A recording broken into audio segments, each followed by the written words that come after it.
liyabluwakum ayyukum ahsanu amala wa huwal azizul ghafur.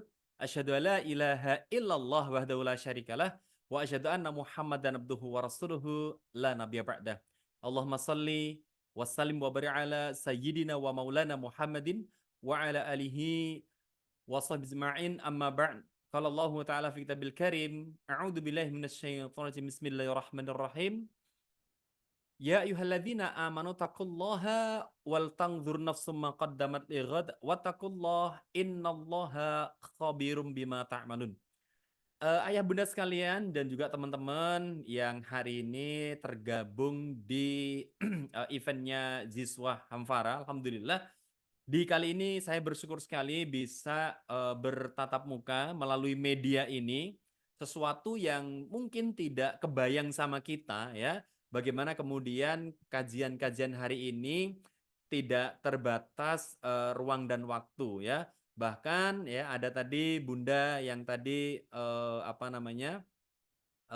ada atau di posisi luar Jawa gitu ya, di Kalimantan, di mana ternyata real time bisa mengikuti kajian seperti ini. Masya Allah. Artinya tidak ada tidak ada alasan ya untuk kemudian kita tidak mendapatkan ilmu dari siapapun ya, termasuk malam hari ini ya, insya Allah kita akan sharing-sharing soalan bagaimana sebenarnya menanamkan kecintaan anak-anak kepada Rasulullah gitu ya. Nah, ini adalah hal yang sangat-sangat eh, tidak bisa ditawar ya, karena sebenarnya anak-anak itu terkadang eh, mungkin tidak bisa mencerna nasihat dengan sempurna gitu ya. Tetapi mereka selalu sukses meniru idolanya gitu loh. Kenapa? Karena memang usia anak-anak itu adalah usia di mana mereka sedang benar-benar kuat-kuatnya meniru sesuatu ya, baik itu yang mereka lihat ataupun yang mereka dengar ya, soalan katakanlah cerita-cerita ya, soalan idola-idola yang kemudian mereka kenal. Nah, itu penting sekali. Nah, maka kemudian ya di malam hari ini secara pribadi saya berharap moga-moga apa yang saya sampaikan bisa memberikan motivasi kepada khususnya pribadi saya dan juga ayah bunda sekalian yang di forum ini untuk kemudian mendapatkan inspirasi soalan, mungkin bahasa kerennya the power of storytelling gitu ya. Terutama storytelling ya soalan Rasulullah Muhammad SAW. Maka bersyukur kepada Allah dengan mengucapkan alhamdulillahirrahmanirrahim. Yang berikutnya kita bersolawat kepada Rasulullah dengan mengucapkan Allahumma sholli ala sayyidina Muhammad wa ala ali sayyidina Muhammad. Alhamdulillah ayah bunda sekalian ya, malam hari ini saya menyesuaikan waktu mungkin nggak terlalu lama karena memang ternyata di Kalimantan ya atau mungkin daerah-daerah timur sudah jam-jam 9. Kalau kemudian saya ngisinya standar 2 jam, jam 11 baru selesai. Makanya hari ini kita coba untuk mencoba memadatkan materi, tetapi insya Allah moga-moga ada insight-insight positif yang bisa kita ambil untuk kemudian ya menjadi bahan kita untuk terus menanamkan ya kecintaan kepada Rasulullah, terutama di dalam hati anak-anak kita. Nah, ayah bunda sekalian yang dirahmati Allah, soalan sebelum kita bicara soalan bagaimana gitu ya, maka atau how to deliver, maka menurut saya yang paling penting, yang amat sangat penting adalah memahami why. Kenapa kita harus menceritakan terutama ya sosok Rasulullah. Pun kalau ya, kalaupun kita bukan kita, tetapi paling tidak kita bisa menghadirkan ya, membawa anak-anak kita untuk kemudian datang ke majelis-majelis atau mungkin menghadirkan media-media yang kemudian bisa mereka akses untuk mengenal pribadinya Rasulullah. Ya. Nah, itu penting sekali. Nah, maka kemudian kenapa ini kemudian kita lakukan? Mari kita lihat atau kita rasakan atau kita amati bagaimana kemudian perjalanan hidup kita sebagai orang tua. Ya. Ketika kemudian ya Allah Subhanahu wa taala memberikan sebuah gambaran, sebuah peringatan, sebuah isyarat gitu ya kepada kita melalui ayat-ayatnya. Misalnya ketika kita membaca surat Al-Mulk ayat 2 misalnya. A'udzubillahi minasyaitonir bismillahirrahmanirrahim. Alladzi khalaqal mauta wal hayata liyabluwakum ayyukum ahsanu amala. Ya. Logika manusia, logika kita yang namanya dunia ini hidup baru mati. Tetapi ternyata di dalam ayat ini Allah sampaikan alladzi khalaqal mauta wal hayata. Allah menciptakan ya maut dulu ya. Mautnya diawalkan ya, mati dan juga hidup. Maka ketika saya membaca penjelasan para ulama, loh, kok bisa? Padahal logika kita hidup manusia itu ya hidup baru mati. Tapi Quran malah menjelaskan bahwa alladzi khalaqal mauta wal hayata, mati dan hidup. Maka para ulama menjelaskan bahwa ya memang di dunia ini adalah tempatnya mati gitu ya. Maka kemudian di akhirat itu adalah kehidupan yang nyata. Nah, pertanyaannya adalah berapa lama kemudian kita hidup kan itu kan?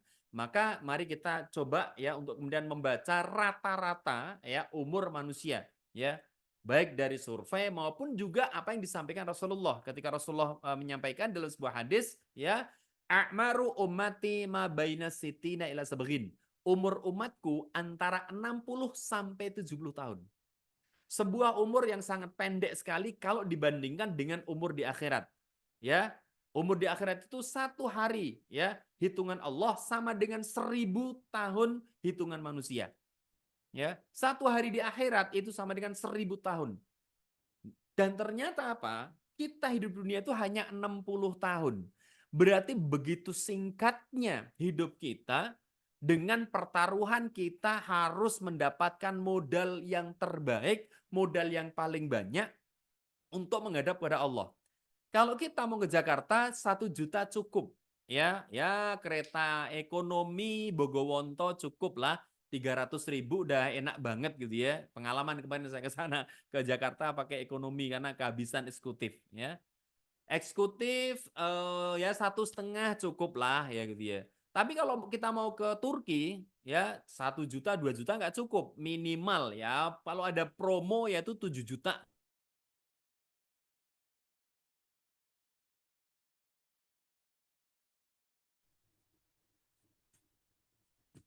Afwan Ustaz.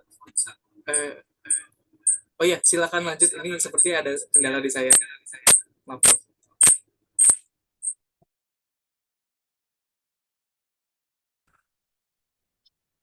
Oke. Cek cek cek cek.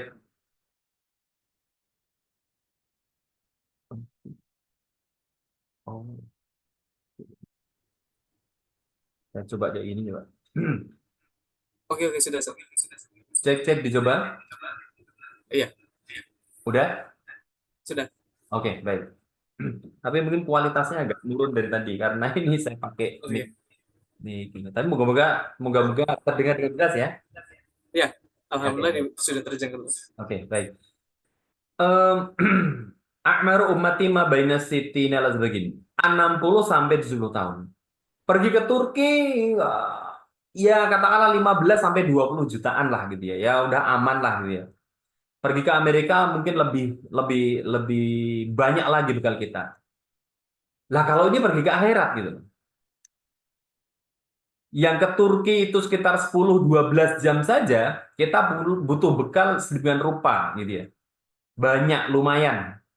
Ya, kita mau umroh 25 juta, it's okay. 30 juta insya Allah. Ya, itu untuk perjalanan dengan pesawat katakanlah ya 10 sampai 12 jam. Lalu bagaimana kalau kemudian perjalanan kita 1 harinya itu ternyata kita 1000 tahun. Modal apa, bekal apa yang kemudian akan kemudian menjadikan kita lumayan tenang untuk kemudian menghadap pada Allah. Apa yang kemudian mau kita andalkan? Apakah kita akan mengandalkan sholat kita?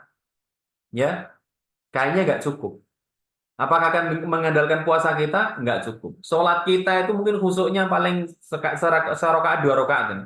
Allahu Akbar. Rakaat pertama khusyuk.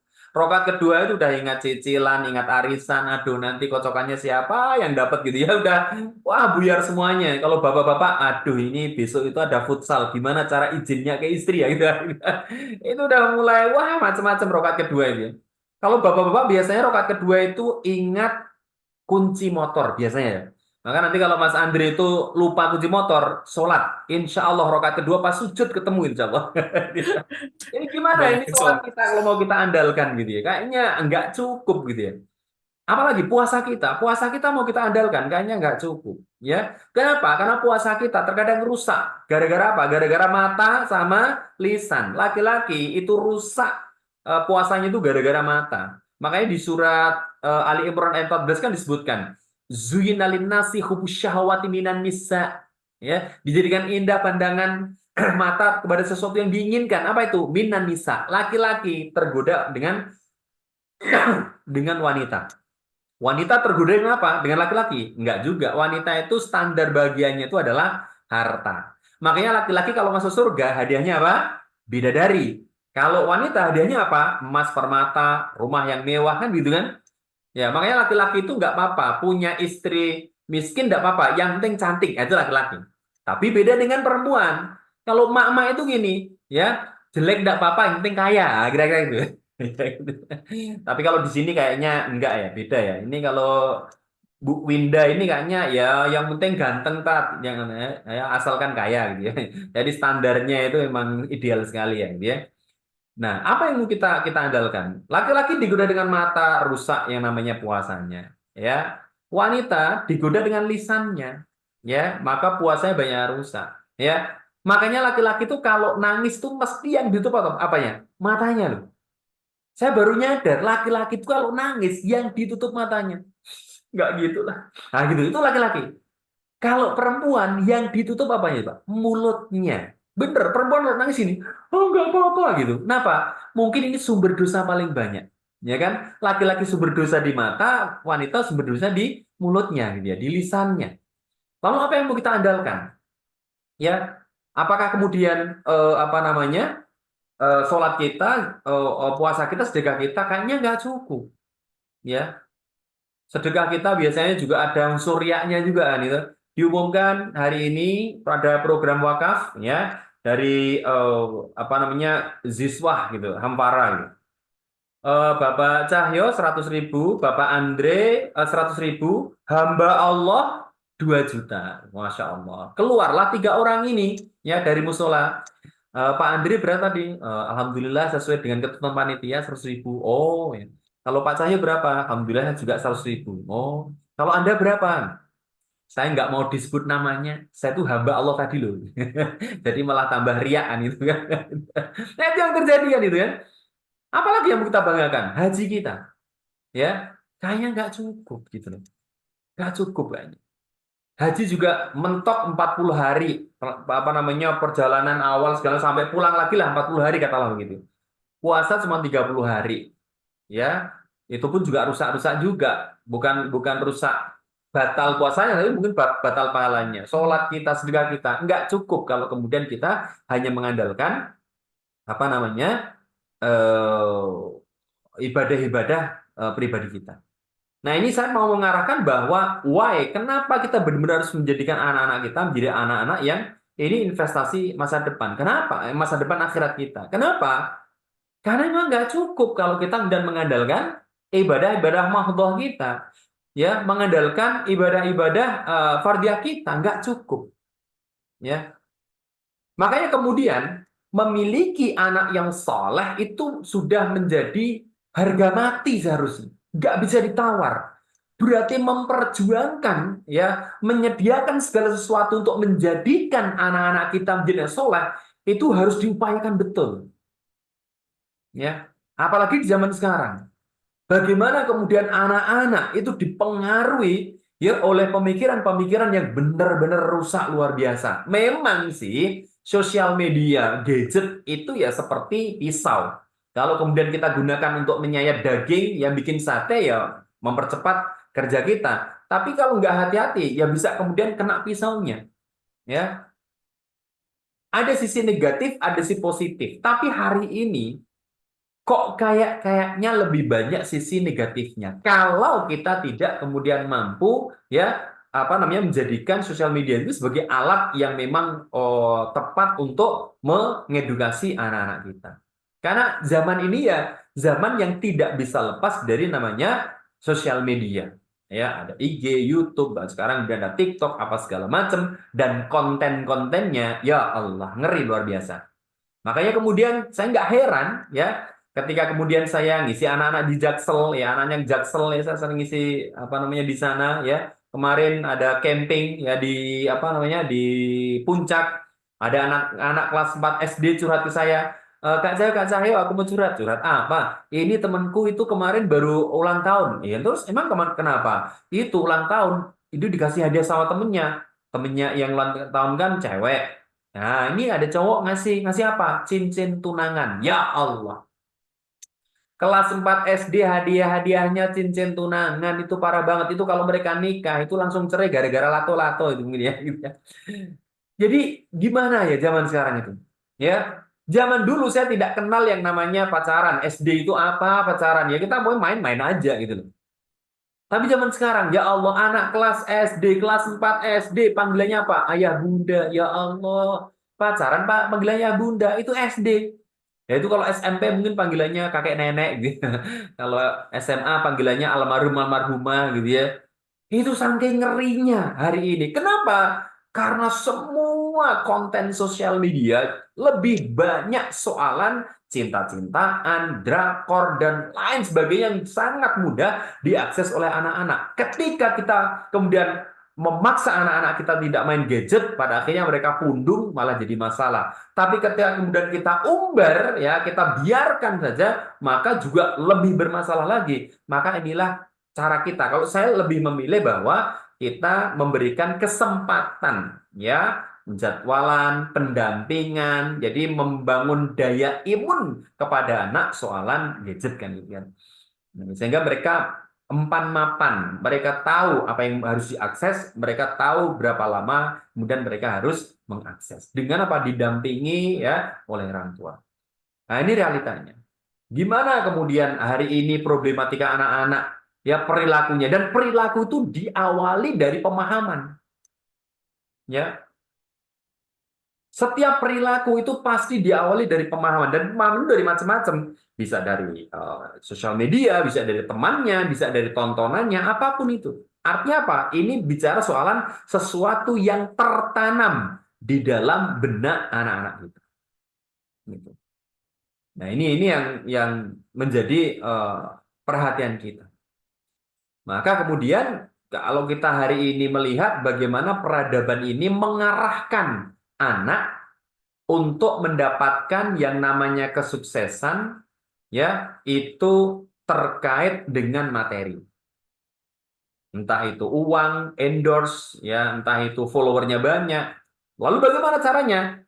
Ya, sosial media menginstal ya di dalam diri anak-anak kita bagaimana mereka cepat terkenal. Ya, dulu algoritma IG itu tergantung jumlah follower. Ya, kalau dia bikin video apapun itu followernya banyak, cepat trending. Tapi sekarang tidak. Sekarang lebih fair. Algoritma IG atau mungkin TikTok itu adalah kontennya menarik atau tidak. Walaupun followernya mungkin cuma 100, tapi kalau dia punya konten yang menarik, yang lucu, yang bahkan mungkin tidak tahu malu, maka akan ditonton bisa jutaan orang. Nah, ini termasuk sekarang itu mengarahkan ke sana. Bagaimana anak-anak itu pengen terkenal, maka difasilitasi. Yang penting pokoknya nggak punya malu, wis pasti terkenal. Cuman modal kamu nyanyi, terkenal. Ya, modalnya bercanda, terkenal. Ya kan? Nah, itu yang terjadi. Nah, itu kalau dibawa ke alam kubur bahaya itu. Ya, bahaya banget tuh Mas Andri, serius ya. Ketika dalam kubur ya ditanya, "Man bukan?" Kamu nyanyi gitu. Nah, tiba-tiba malaikat bilang, "Silahkan masuk ke dalam surga." Hah, dalam surga? Malaikat bilang, bercanda. Dibalikin lagi. Balikin lagi gitu ya. Nah, ini yang terjadi hari ini ngeri luar biasa. Maka menjadi PR bagi kita ya untuk kemudian mengetahui elemen bagaimana membentuk kepribadian anak. Nanti kita kaitkan dengan cinta kepada Rasulullah.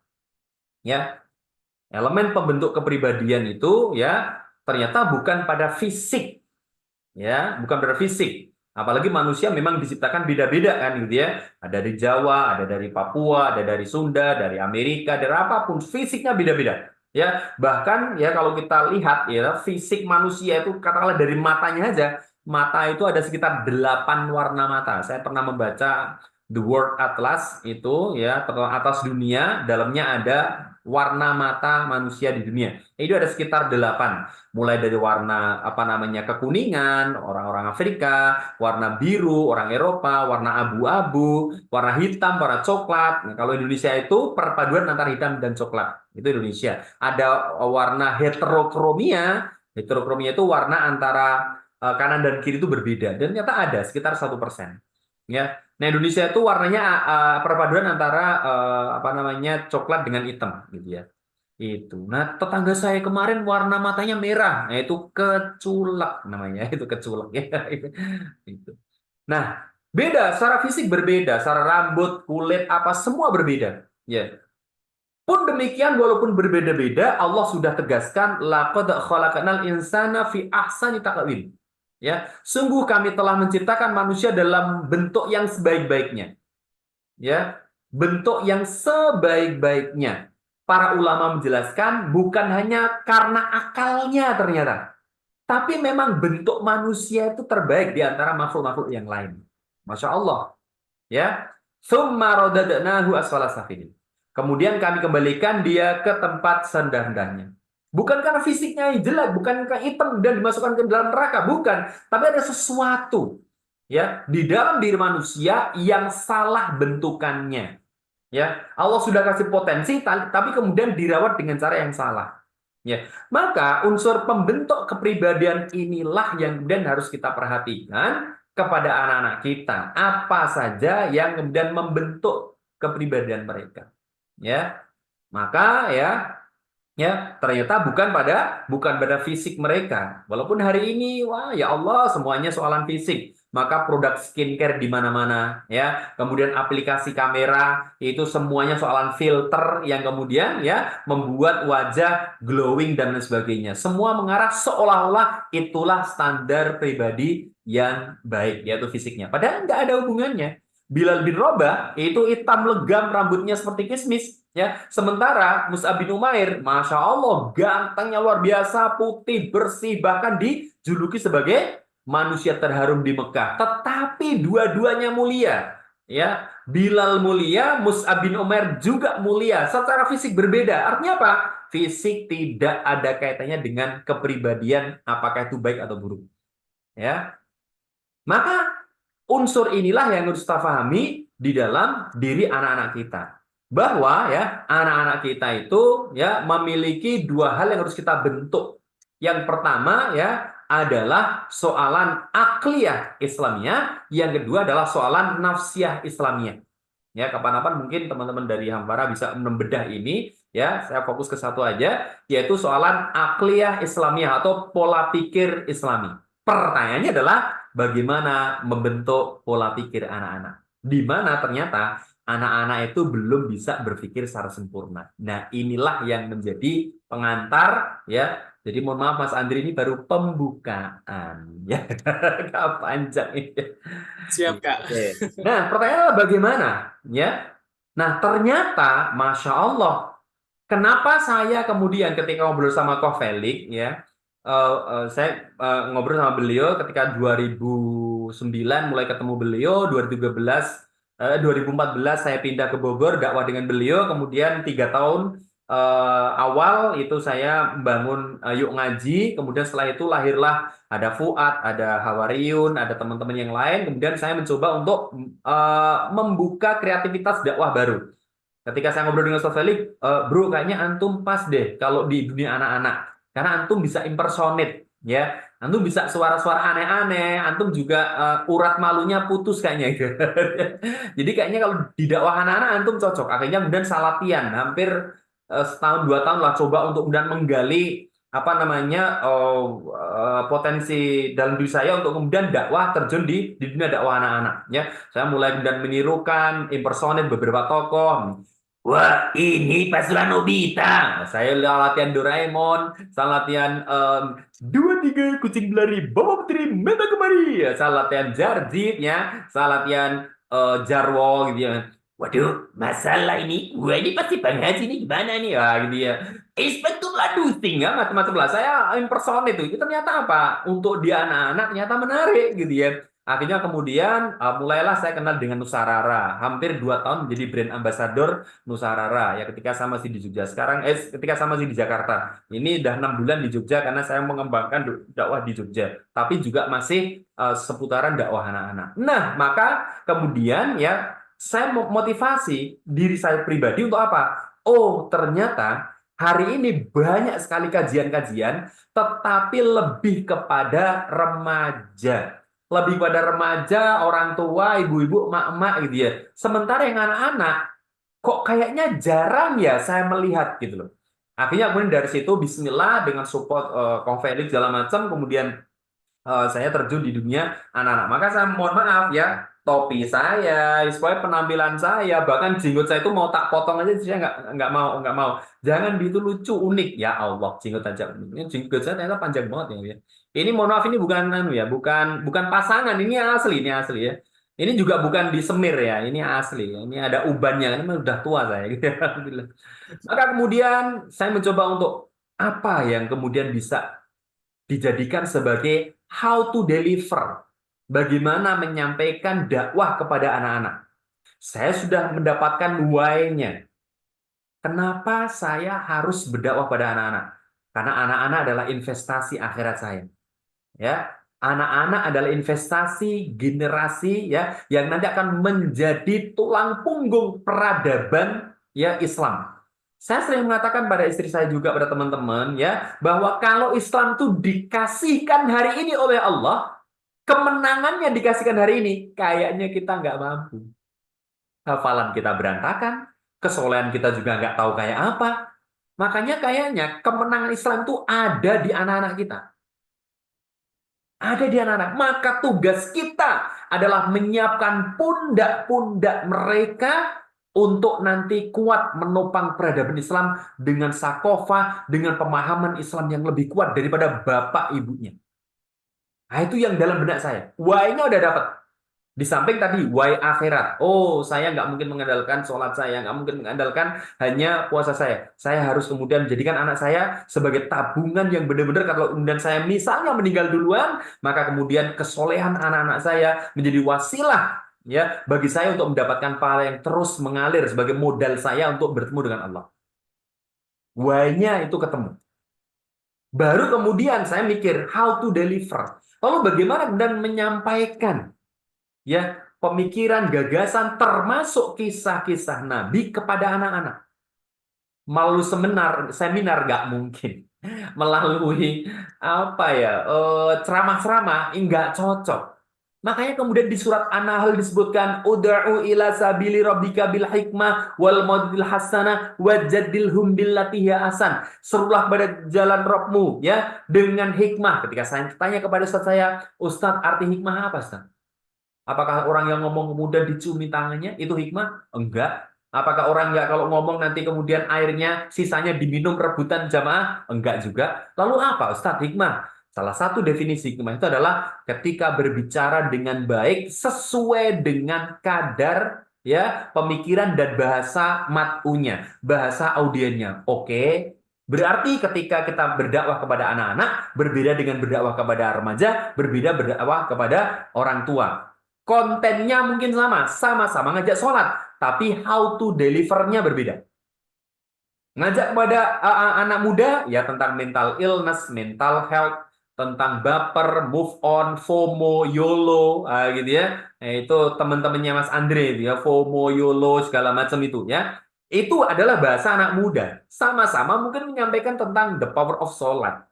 Ya, kalau dengan ibu-ibu ya nggak mungkin lah FOMO YOLO mereka itu bahasa apa sih dia? Kalau dengan ibu-ibu mak-mak itu ya tentang azab kubur, ya, ya tips membuat keranda jenazah yang nyaman, nah kira-kira begitu ya. Nah itu untuk ibu-ibu. Nah tapi untuk anak-anak beda.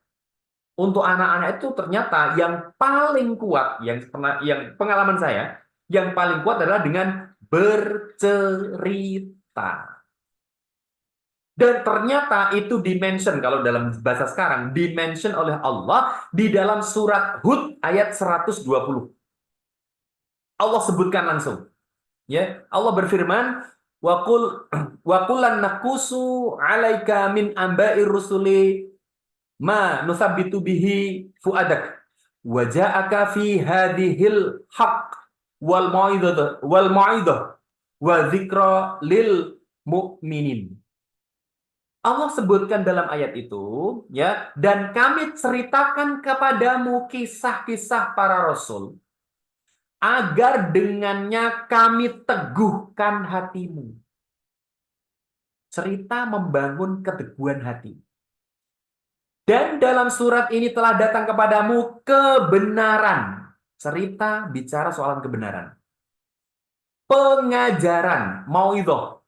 Dan juga wadzikra, ya, dan juga peringatan bagi orang-orang beriman. Allah ngasih tahu betul apa yang kemudian harus kemudian kita sampaikan. Yaitu apa? Ternyata apa? Kami ceritakan kepadamu. Bercerita itu ternyata efeknya apa? Meneguhkan hati, mengajarkan kebenaran, ya. Suratnya apa Ustaz? Surat Hud ayat 120. Itu. Wa kullan naqussu 'alaika min amba'i rusuli ma nusabbitu bihi fuadak. Ya, ila akhiri. Ya.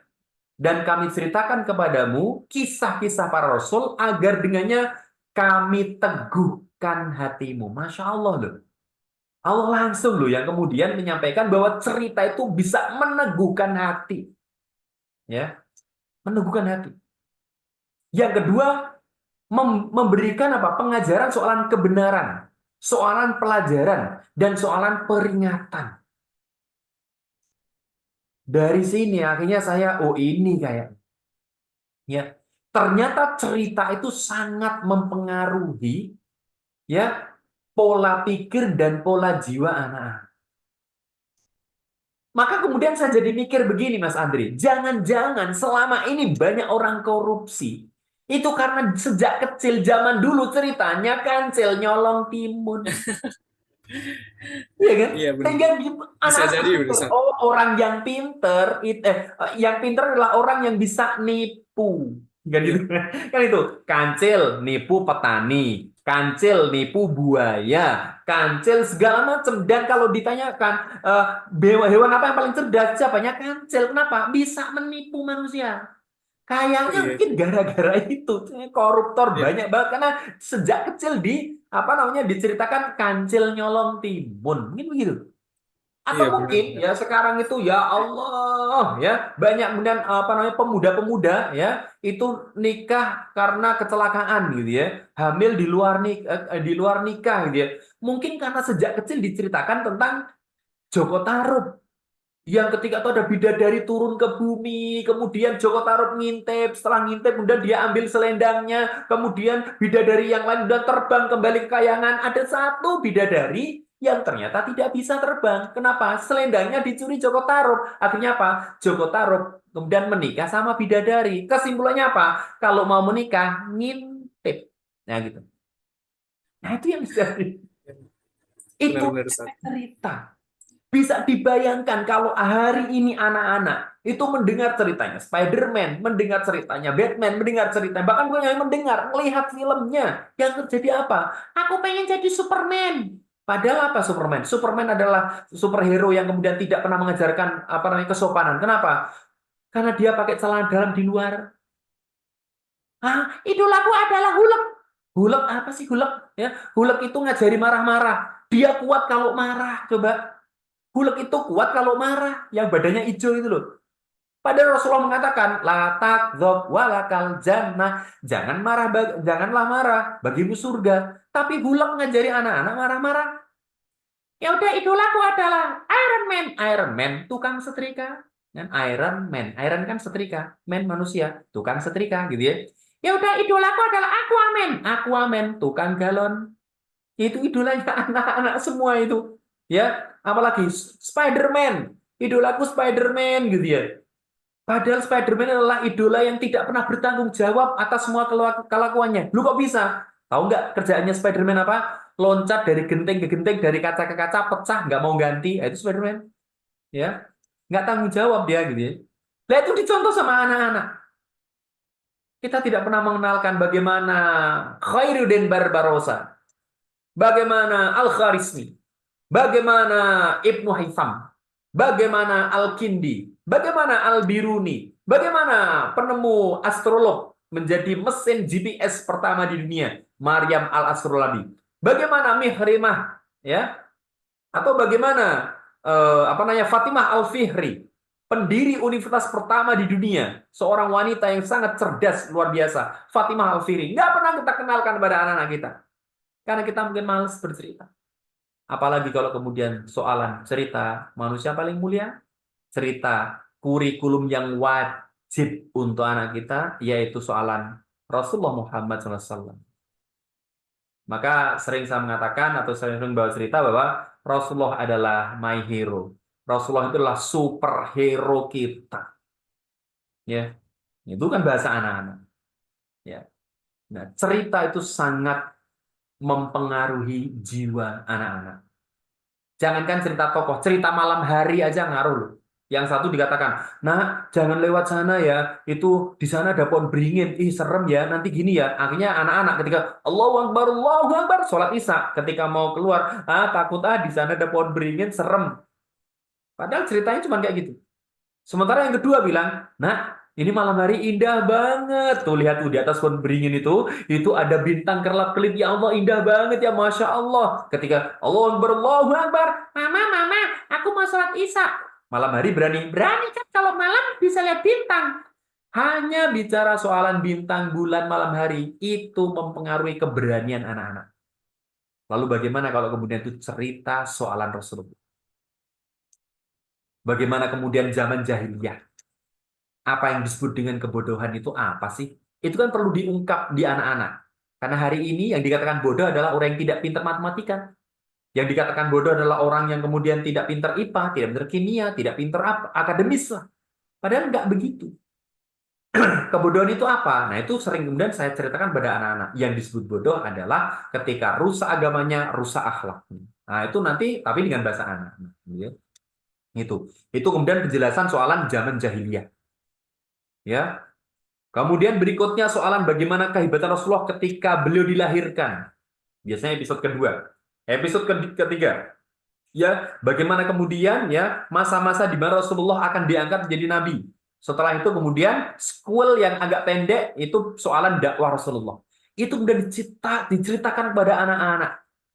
Ya, dengan bahasa mereka, dengan how to deliver yang dan menarik. Maka insya Allah akan nancep di benak anak-anak kita. Ya, inilah pentingnya. Kenapa? Apa yang mereka tanam di dalam benak, ya, itulah kemudian nanti akan tumbuh menjadi perilaku. Ya, semakin banyak kebaikan-kebaikan yang kita tanam, mungkin anak kita hari ini masih ya ada yang nakal gitu ya, namanya juga anak-anak. Tapi kalau kita terus menanam kebaikan, suatu ketika ada momentum. Bisa jadi 1, 2, 3 itu tumbuh menjadi pemikiran yang akan membuahkan perilaku yang baik. Kenapa? Kita pernah menanam sesuatu yang baik di benak anak-anak kita. Termasuk kurikulum yang wajib bagi mereka adalah akhlaknya Rasulullah. Cerita kemuliaannya Rasulullah. Cerita ketegarannya Rasulullah. Maka itu yang nanti akan menjadi yang tumbuh di dalam benak mereka, ya. Kalau hari ini mungkin anak-anak hanya sedang mendengar saja, mendengar. Tapi itu kan kita sedang menanam, menanam. Mungkin setelah bercerita nggak akan ngefek secara langsung, tetapi bisa jadi kemudian di kehidupan mereka berikutnya, kedewasaan mereka, maka benih-benih, ya, cerita-cerita soalan kehebatan Rasulullah itu akan menginspirasi kehidupan mereka. Itulah the power of storytelling. Baik, Bunda-bunda sekalian, itu dulu yang bisa sampaikan. Insya Allah sudah ya 1 jam kurang dikit lah kita bisa dan ngobrol ya. Kita bisa bertukar pikiran soalan bagaimana kemudian seharusnya kita menempatkan cerita Rasulullah menjadi kurikulum yang utama untuk anak-anak. Itu dulu dari saya, ada kurang dan lebihnya saya mohon maaf. Nanti kita lanjutkan dialog, tetapi mohon maaf, izin sebentar saya ke belakang dulu. Nanti saya kembali Oke, lagi. Ya. baik Kak. Masya Allah luar biasa. Ini tadi dari Kak Cahyo sudah memberikan kita banyak insight ya, seperti halnya bagaimana sih anak itu ya, apa sih rahasianya agar bisa mengenal Rasulullah SAW dan para sahabatnya, orang-orang terhebat ya di back then dan saat ini gitu, yang harus diproyeksikan ke anak-anak agar senantiasa selalu bisa tertanam ya kebaikan-kebaikan yang dilakukan oleh Rasulullah dan juga para sahabat yang senantiasa hebat gitu loh, sehingga tidak terpengaruh hal-hal negatif yang di saat ini sangat rusak gitu ya, mempengaruhi anak-anak. Sedangkan anak-anak kita itu pasti nanti tumbuh dan terus berkembang. Seperti apa halnya yang harus kita lakukan adalah menanamkan kebaikan, sehingga nanti ketika memimpin peradaban Islam ya Masya Allah, nanti mereka adalah orang yang hebat gitu, bukan orang-orang yang seperti apa anak-anak zaman sekarang yang selalu drama dikit ya, terus upload di sosial media dan jadi apa trending dan hal-hal negatif saja gitu ya, hal-hal yang remeh-temeh dan receh gitu, sehingga inilah yang menjadi kendala ya kita semua yang khususnya apalagi yang sudah memiliki anak ya, orang tua, bapak, ibu dan kakak sekalian. Masya Allah ini Kak Cahyo memberikan luar biasa penjelasan ya, seperti apa rahasia agar anak itu bisa mengenal Rasulullah sebagai idolanya dan juga orang-orang hebat sebagai idolanya, tertanam dengan baik dan juga terproyeksikan dengan baik, sehingga nanti bisa melakukan kebaikan-kebaikan yang akan nantinya ketika beranjak dewasa gitu ya, ke depannya itu akan luar biasa menjadi manusia-manusia yang luar biasa juga gitu. Karena apa? Karena sudah terproyeksi dari kecilnya gitu ya. Bagaimana tertanam kebaikan-kebaikan dan juga seperti apa sih realnya sakofah Islam gitu ya, sehingga masuk semua hal yang positif itu ke dalam dirinya gitu ya. Masya Allah luar biasa ya. Ya baik, sembari menunggu Kak Cahyo ya, nanti silakan Bapak Ibu dan Kakak sekalian boleh langsung disiapkan pertanyaan-pertanyaannya, barangkali mempersiapkan lewat chat ya. Nanti boleh diketik di kolom chat pertanyaannya yang ingin diajukan ke Kak Cahyo, karena sebentar lagi ya akan dibuka dialog ya, pertanyaan Q&A, tanya jawab yang akan kita sama-sama diskusi bagaimana apa sih keresahan yang dimiliki para orang tua dan juga mengatasi bagaimana anak-anak yang saat ini masih belum bisa suka sama siro, suka sama bagaimana cerita-cerita orang hebat ya, para sahabat gitu. Nanti silakan boleh dicantumkan di kolom chat ya, boleh. Ataupun nanti jika yang memang ingin online bisa online. Oke, nah ada Kak Lini ya. Masya Allah, ini sudah beberapa pertanyaan masuk.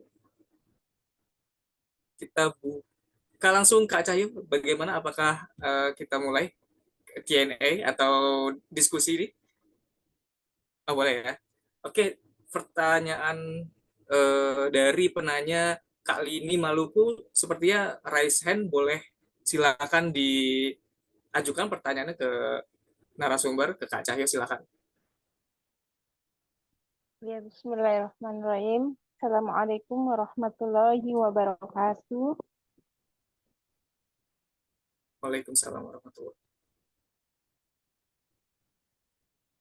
Ya, jazakallahu khairan atas kesempatan yang diberikan kepada saya ya.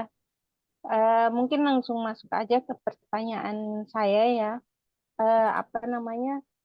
ketika kita ingin menanamkan kepada anak rasa cinta kepada Rasulullah, apakah itu harus dengan storytelling tadi ya? Terus kalau misalnya kita storytelling kepada anak, apakah kita harus menjadi sosok seperti orang lain ya? Misalnya seperti Kak Cayo tadi bisa merubah suara-suara yang berbeda-beda gitu ya, seperti itu. Terus pertanyaan yang kedua ya, kalau misalnya untuk usia anak misalnya yang 10 tahun ya, cara untuk menanamkan rasa cinta dengan literasi itu apakah sama dengan anak yang misalnya usia 1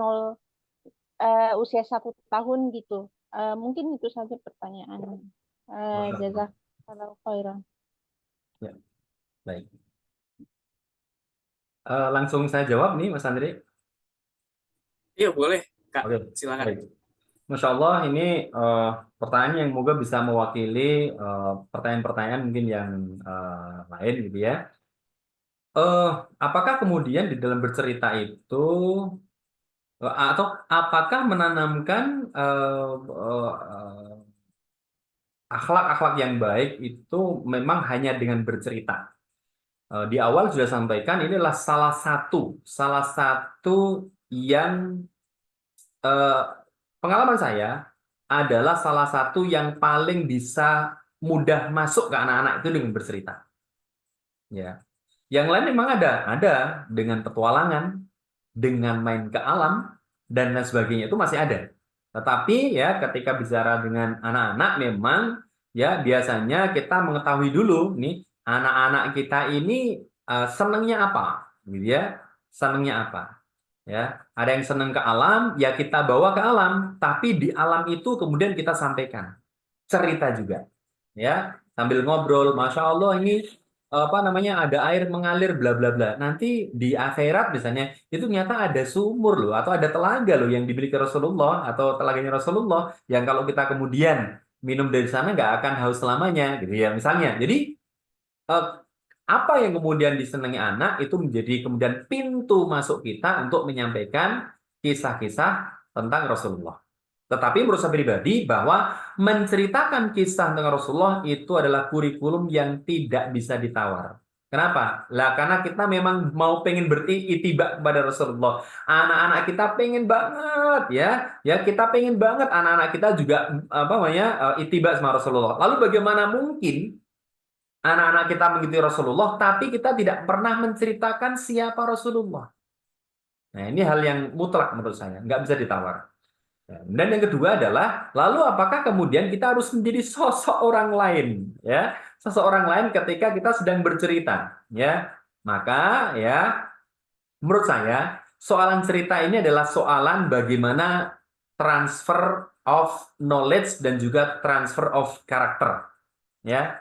Artinya apa? Tidak selalu harus kemudian seperti saya gitu ya atau kemudian cerita yang harus wah hebat sekali misalnya ketika kemudian berbicara Umar bin Khattab misalnya dengan suara yang gagah wahai Ali atau mungkin suara jahatnya misalnya Abu Lahab bagaimana mungkin Muhammad bisa ya nggak begitu juga gitu ya karena yang terpenting dari cerita adalah bahwa nilainya tersampaikan. Yang berikutnya, bagaimana cara kemudian nilainya bisa tersampaikan? Ya, kalau anak-anak itu kalau kita bacain terus itu bosen, maka ada interaksi, ada tanya jawab. Nah, biasanya yang kemudian sering saya apa namanya dengar atau mungkin dapat keluhan dari mama itu adalah Ustadz saya kehabisan cerita Ustadz. Lah kenapa kehabisan cerita? Bacanya udah selesai. Banyak orang tua yang membaca buku cerita untuk anak-anak fokus kepada tulisannya. Padahal cerita kepada anak itu sebenarnya fokus kepada interaksi. Jadi targetnya bukan menyelesaikan buku itu, tapi menginteraksikan cerita halaman per halaman dengan mereka. Contoh, ini contoh. Ini kebetulan aja, ini kebetulan. Ini bukan promo ya, ini buku lawas banget nih. Contoh ini misalnya ada buku, ini contoh kalau saya bercerita ya. Nah, ini ada buku, ini ada buku. Ini ada gambar apa? Sapi, ada orang botak, jenggotan gitu ya.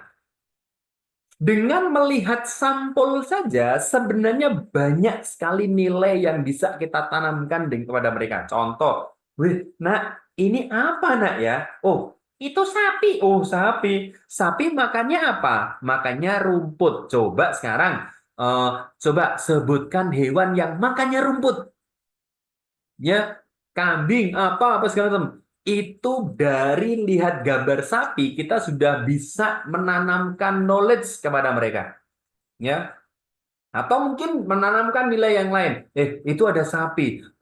Boleh nggak ya kalau sapi itu misalnya, oh sapi sapi tetangga kita ambil, bisa kita. Karena apa? Karena kan sapinya enak, tapi ternyata itu sapi tetangga. Boleh nggak? Itu sudah menanamkan nilai. Jadi ketika kita melihat buku menceritakan kepada anak kita, fokusnya bukan menyelesaikan ceritanya itu, tetapi menginteraksikan setiap halaman itu dengan mereka. Gitu. Dengan cara apa? Bertanya. Ya.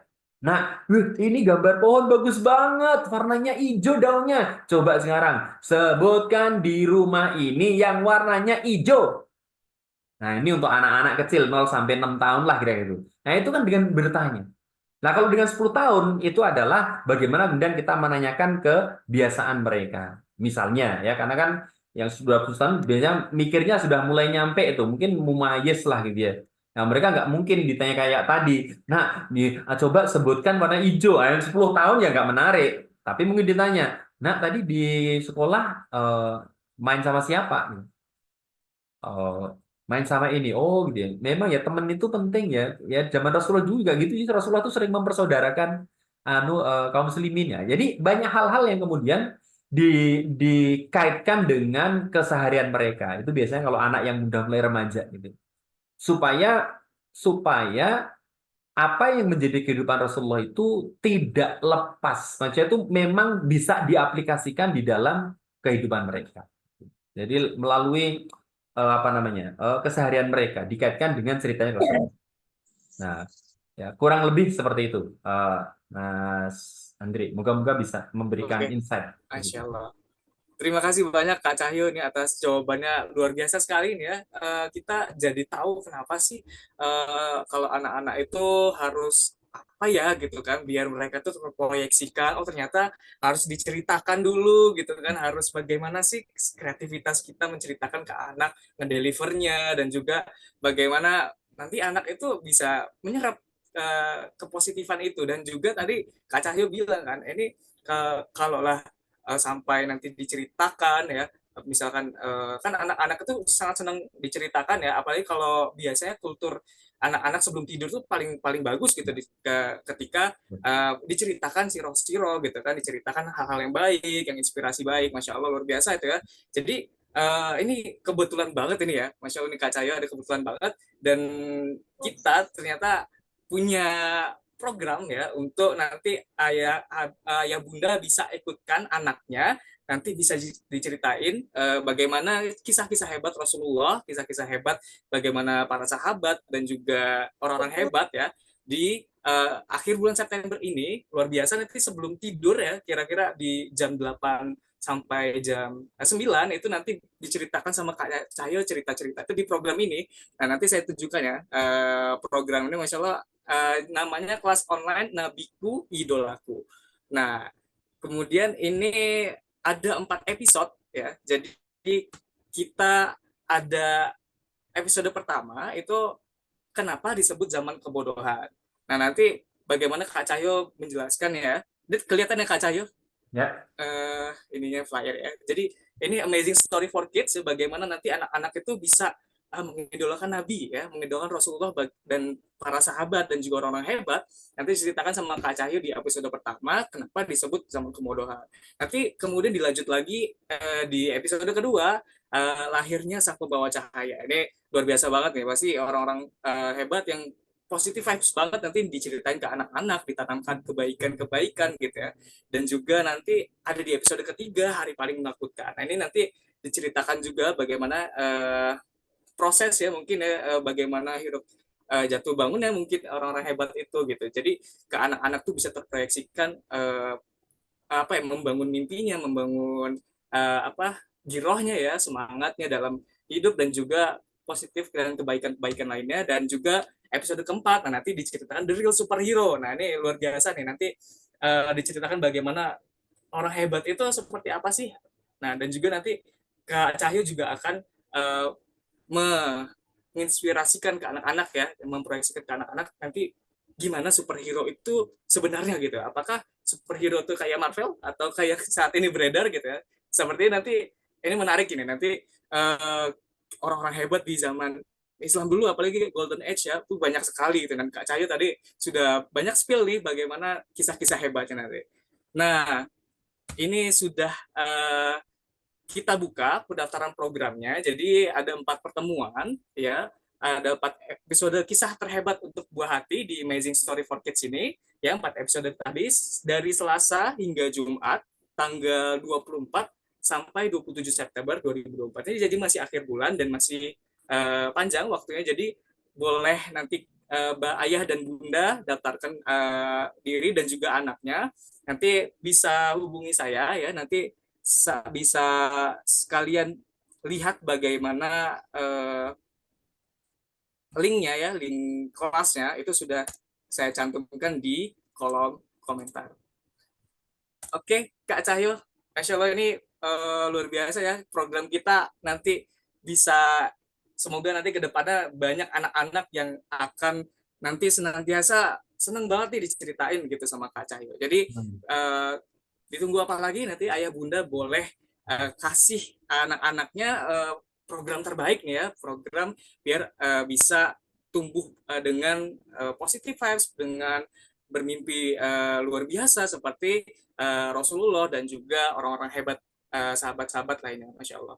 Baik Kak Cahyo, itu yang tadi sempat terjeda ya, nanti dia boleh kita buka kembali ya di sisi diskusi. Barangkali dari Kak Cahyo ada tambahan, Kak? Ya, ini ini terakhir ya, juga sebagai penutup, ada hal yang perlu kita perhatikan bareng-bareng ya, termasuk juga saya, soalan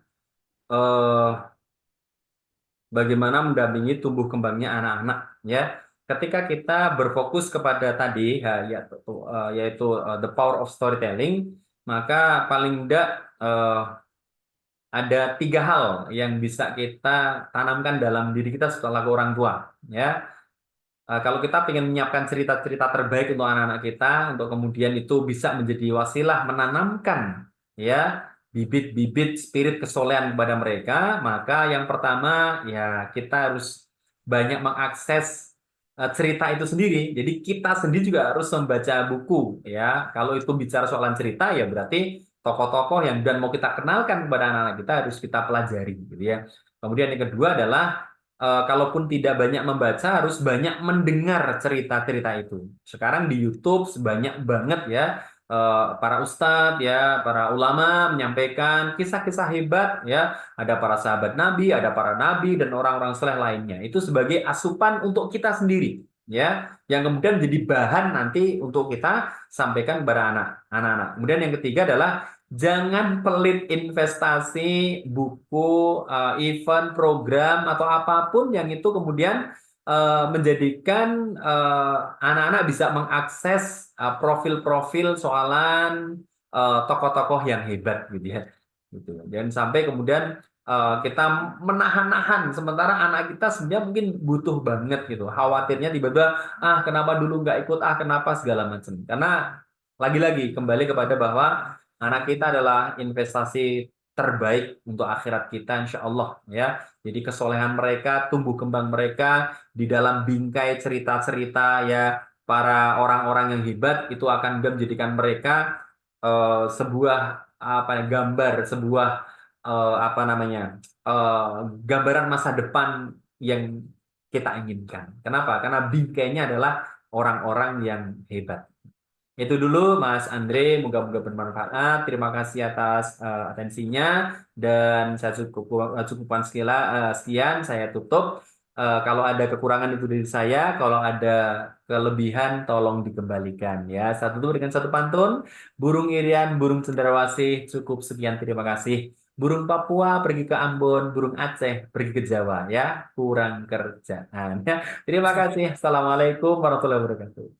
Waalaikumsalam warahmatullahi. Masya Allah luar biasa ya, insightful sekali pada malam hari ini Kak Cahyo memberikan banyak sekali wawasan pada kita dan juga bagaimana nanti memproyeksikan ke anak ya. Dan juga tadi sudah kita bahas ya, bagaimana nanti ada program di akhir bulan September ini yang bisa ayah bunda daftarkan anaknya ya. Insya Allah nanti sangat intensif ya selama 4 pertemuan itu, dan juga nanti sangat bisa banyak sekali yang bisa diskusikan gitu ya, dan diberikan keluh kesahnya di situ gitu. Masya Allah nih nanti di Siroh Story itu ya, Amazing Story for Kids, bisa membawakan anak-anak menjadi lebih suka sama Rasulullah dibanding yang lain. Nah, barangkali mungkin ada salah kata dan mohon maaf dari saya, kurang lebihnya ya. Insya Allah hari ini ya, pada malam hari ini luar biasa sekali antusiasme ayah bunda dan kakak sekalian ya. Mungkin nanti kita akan bisa ketemu lagi di lain kesempatan, barangkali diskusinya mungkin kurang gitu ya di waktu ini karena cukup terbatas, apalagi ada di daerah-daerah yang memang bukan WIB itu sepertinya sudah malam sekali gitu ya. Insya Allah nanti kita lanjut di kesempatan diskusi lainnya.